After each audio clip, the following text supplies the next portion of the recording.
यार बचपन से सुनते आ रही हूँ, कर भला हो भला, अंत भले का भला।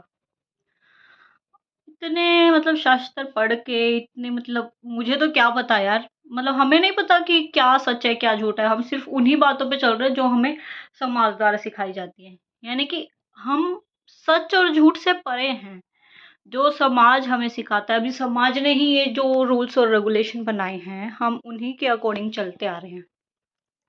कहने का बात है कि भलाई की कभी हार नहीं होती, है ना?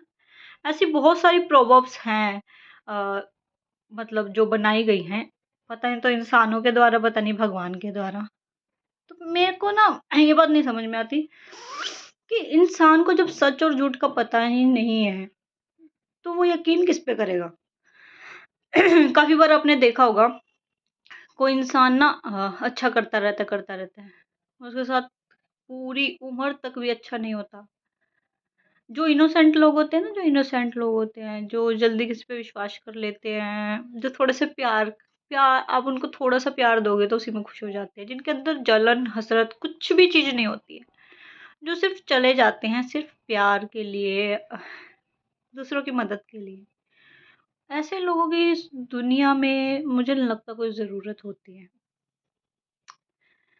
मैंने अपनी लाइफ़ में आई डोंट थिंक कि मैंने कभी किसी के लिए इतना बुरा सोचा होगा कि उसके साथ बुरा हो जाए। कोई मुझसे अपनी जान भी माँग लेता ना, तो मैं हमेशा रेडी रहती हूँ कि नहीं, I am there for her, I am there for him. लेकिन पता है क्या है, जब मैं अपने मायके में थी, मैं ये नहीं बोल रही कि स्टार्टिंग से मेरा यही नेचर था। हाँ, शादी से पहले मैं बहुत खुद के बारे में सोचती थी और थोड़ी सेल्फिश थी। लेकिन शादी के बाद मैंने बहुत सारी चीज़ें ऐसी फेस करी।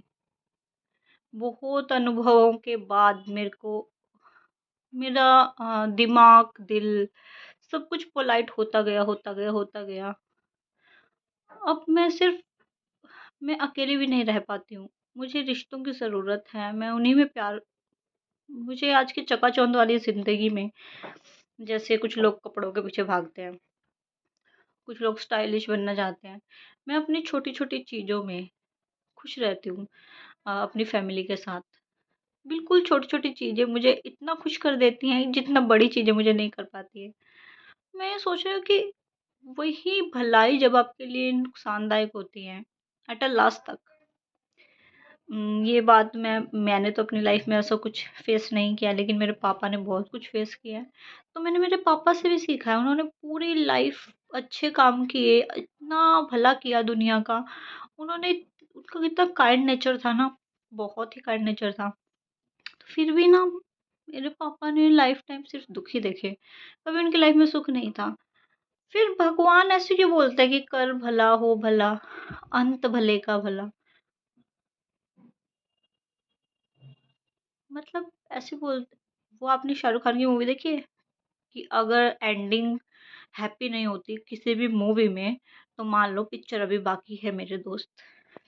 लेकिन जब इंसान चला ही जाता है इस दुनिया से, तो पिक्चर कैसे बाकी है? भाई मैं स्वर्ग नर्क में बिलीव नहीं करती, क्योंकि मरने के बाद क्या होता है किसी को पता ही नहीं है। तो हम कैसे मान लें कि हमारे अच्छे कर्मों की सजा हमें स्वर्ग मिलेगा या नर्क मिलेगा? हमारे लिए तो ये पृथ्वी ही स्वर्ग है, यही नरक है। आपने कुछ बुरे लोगों को देखा होगा, मतलब मुझे नहीं पता कि बुरा क्या है। काफ़ी बार मैं सोचती हूँ जो लोग बुरा कर रहे हैं, क्या पता वही वही सही हो, वही सही हो तभी उनके साथ अच्छा हो रहा है। कुछ लोग बोलते हैं कर्मा इज़ बैक, कर्म। तो शायद हम लोग ही गलत हैं, हमारे कर्मों की सज़ा हमें मिल रही है, और जो अपने बारे में सोचते हैं शायद वही लोग अच्छे हैं क्योंकि उनके साथ अच्छा हो रहा है। मतलब ये दुनिया इतनी बड़ी झोल है ना, कि आप अगर सोचते हैं कि आप सर्वज्ञानी हैं, आपको बहुत ज़्यादा नॉलेज है, no, you are not enough.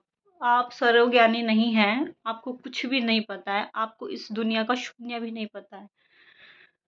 तो अपने आप में मतलब आप कितनी भी किताबें पढ़ लीजिए, कितने भी अनुभव से गुज़र लीजिए, लेकिन आपको एक चीज़ से आप हमेशा अनजान ही रहेंगे, जो कि ये हैं,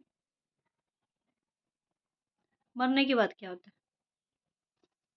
बहुत सारे लोगों ने स्पिरिचुअल जैसे कुछ होती हैं आत्माएँ वगैरह, स्पिरिट सॉरी स्पिरिट वगैरह से स्पिरिट वगैरह को देखा भी होगा, अनुभव भी किया होगा। तो हाँ, तो स्पिरिट वगैरह को अनुभव भी किया होगा, देखा भी होगा।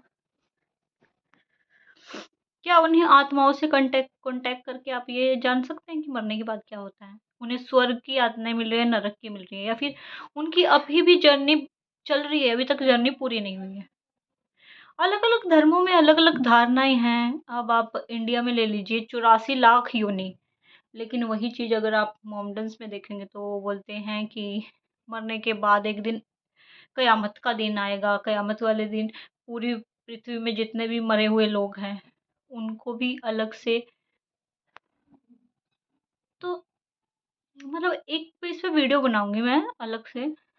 मेरे को सब चीज़ें सोच के, सब चीज़ें समझ के मैं इतना मतलब मैं किसी किताब पे बिलीव नहीं करती। मैं जो पर्सनल सोचती रहती हूँ, डीप थिंकिंग करती हूँ, मैं उस चीज़ पे बिलीव करती हूँ। मतलब हर चीज़ में कुछ ना कुछ पॉइंट तो होना चाहिए ना। देखिए बिना मतलब आप एक बात बताइए, अब जो आप मैथ सीखते हैं, मैथ का क्वेश्चन आप प्लस करते हो मान लीजिए, जब आप प्लस करते हो, उसका आंसर करेक्ट नहीं आ रहा, तो आप भी तो ये बोलोगे कि ये करेक्ट नहीं है। तो वही अगर आप सोचते रहते उसका निष्कर्ष चीज़ का सही नहीं निकल रहा, गलत नहीं निकल रहा, तो आप क्या सोचेंगे? निष्कर्ष मतलब डिस्क्लेमर सही होना चाहिए, I mean to say that.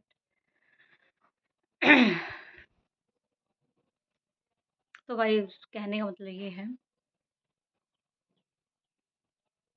अच्छी चीज़ों के लिए भी ना अच्छा नहीं मिलता, बुरी चीज़ों के लिए अच्छा मिल जाता है।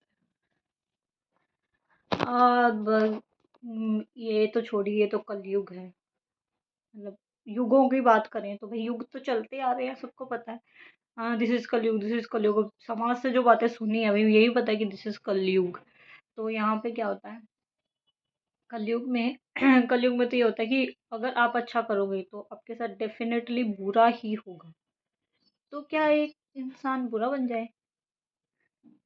और सतयुग में भी अगर बात करें सतयुग की, द्वापर युग की, त्रेता युग की, तो उन तीनों युगों में भी सेम था। राक्षस होते थे, बुरी वृत्ति के लोग, और देव होते थे यानी कि भगवान होते थे, जो देवगण होते थे, वो थोड़ा अच्छे आचरणों का पालन करते थे। कलयुग में भी ऐसा है, शैतान लोग भी हैं, अच्छे दिमाग के लोग भी हैं। लेकिन कलयुग में एक चीज़ डिफरेंट है कि यहाँ पे क्या होता है, जो अच्छे लोग होते हैं वो अच्छाई कर करके वो फेड अप हो जाते हैं और वो बुरे बन जाते हैं। लेकिन बाकी युगों में ऐसा नहीं था। वहाँ पे अगर आप अच्छा कर रहे हो तो लास्ट तक आप अच्छा ही करते थे।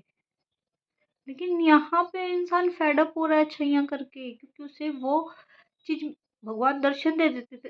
अगर पहले टाइम में क्या होता था, अगर तपस्या कर रहा है इंसान तो भगवान तो दर्शन देते थे, उनकी तृप्ति तो हो जाती थी। अब क्या है भाई, अब तो इंसान चलो तपस्या नहीं कर सकते, अभी वैसे भी नहीं कर सकते क्योंकि जंगल भी सेफ नहीं है, कुछ भी सेफ नहीं है, औरतें सेफ नहीं है, लड़के सेफ नहीं है, कहाँ से घंटा भी तपस्या करेंगे? कहने का मतलब है लाइफ को समझना तो दूर की बात भाई, ये सब चीजें समझ में नहीं आ रही। पागल हो गई मैं। Over thinker I am.